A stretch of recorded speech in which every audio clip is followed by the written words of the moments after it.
जय हिंद मेरे प्यारे साथियों।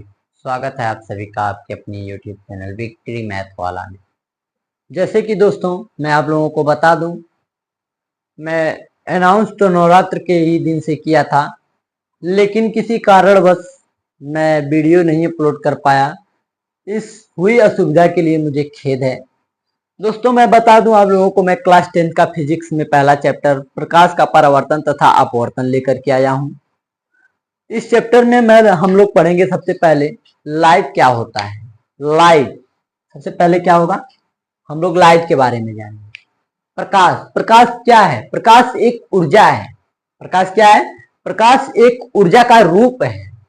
प्रकाश एक ऊर्जा का रूप है जिसकी सहायता से हमें कोई भी वस्तु क्या होती है, दिखाई देती है। हम लोग प्रकार नीले मार्कर से इंडिकेट करेंगे। प्रकाश एक ऊर्जा का रूप है जिसकी सहायता से हमें कोई भी वस्तु क्या होती है, दिखाई देती है। जिसकी सहायता से हमें कोई भी वस्तु दिखाई देती है। अब हम लोग जानेंगे कि प्रकाश की विशेषताएं, लक्षण, गुण। प्रकाश की विशेषताएं एवं लक्षण एवं उनके गुण के बारे में जानेंगे। सबसे पहले प्रकाश के निम्नलिखित गुण होते हैं। प्रकाश के निम्नलिखित गुण होते हैं।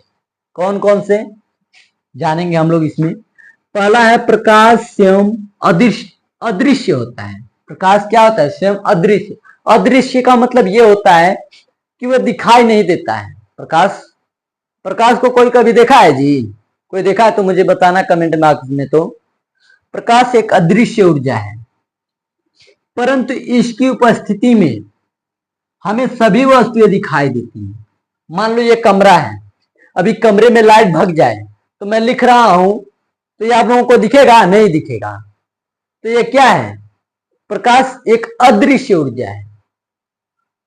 अच्छा, मैं लिख रहा हूं प्रकाश की रोशनी में, इस बोर्ड पे तुमको कहीं प्रकाश दिख रहा है? नहीं दिख रहा है ना। क्या दिख रहा है? मैं जो लिखा हूं वो दिख रहा है, बोर्ड दिख रहा है, मैं दिख रहा हूं, मेरे शरीर पे ये माइक लगा है वो दिख रहा है, मार्कर दिख रहा है, लेकिन प्रकाश कहीं दिख रहा है? नहीं दिख रहा है। तो प्रकाश क्या है? प्रकाश स्वयं, मैं स्वयं का मतलब प्रकाश खुद ही एक क्या है, अदृश्य ऊर्जा होता है, परंतु इसकी उपस्थिति में हमें सभी वस्तुएं क्या होती हैं, दिखाई देती हैं। देखो प्रकाश है इस कमरे में, मुझे सारी वस्तुएं जो जो यहाँ पे हैं उपलब्ध, सभी वस्तुएं दिखाई दे रही हैं। तो प्रकाश एक अदृश्य ऊर्जा अदृश्य होता है, परंतु इसकी उपस्थिति में हमें सभी वस्तुएं क्या होती हैं, दिखाई देती हैं। और दूसरा गुण इसका होता है प्रकाश सरल रेखा में गति करती है। क्या होती है? प्रकाश सरल रेखा में गति करती है। सरल रेखा कैसे होती है, कौन सी गति होती है? सरल रेखा का गति ऐसा होता है कि ये सीधा चलेगा। कैसा चलेगा? सीधा चलेगा। इसको हम लोग सरल रेखा का गति कहते हैं। इसको क्या कहते हैं? सरल रेखीय गति कहते हैं। आई बात समझ में बच्चों? दूसरा है प्रकाश तरंगों के रूप में गति करता है। प्रकाश तरंगों के रूप, ये तरंगों का सिद्धांत हाइगेंस ने दिया था। हम लोग क्लास 12 में इसके बारे में पूरा विस्तार से जानेंगे। अब देखिएगा, प्रकाश तरंगों के रूप में गति करता है। कैसे करता है? तरंगों के रूप में। तरंग क्या होता है? देखिएगा, ऐसे तरंग होता है,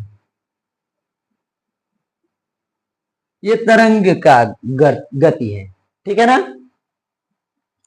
अब देखिएगा प्रकाश की चाल क्या होती है। प्रकाश की चाल जो होती है 3×10⁸ मीटर प्रति सेकेंड होता है। प्रकाश की चाल क्या होती है? सभी बच्चे बोलना, प्रकाश की चाल 3×10⁸ मीटर प्रति सेकेंड होता है। आएगा समझ में?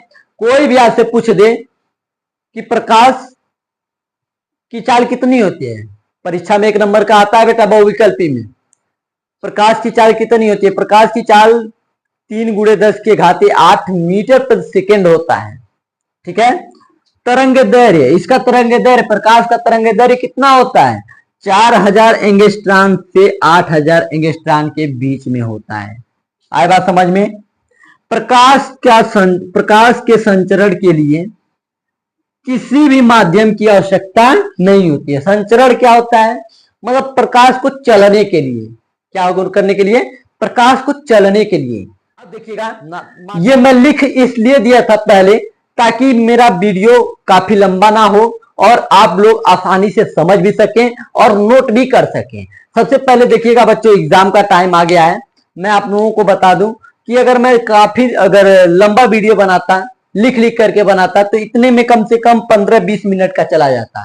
तो आप लोगों को थोड़ा सा समय भी ज्यादा लगता। तो समय बचाने के लिए बेटा क्या करना पड़ा, मुझे लिखना पड़ा है। तो इसलिए मैं हट जाऊंगा, आप लोग स्क्रीनशॉट लेकर के आसानी से इसका नोट्स बना लीजिएगा, आप लोगों को दिख गया होगा। ठीक है दोस्तों, अगर आप लोगों को समझ में आया होगा तो कमेंट बॉक्स में जरूर यस लिखना और अगले लेक्चर की मांग करना। धन्यवाद बच्चों।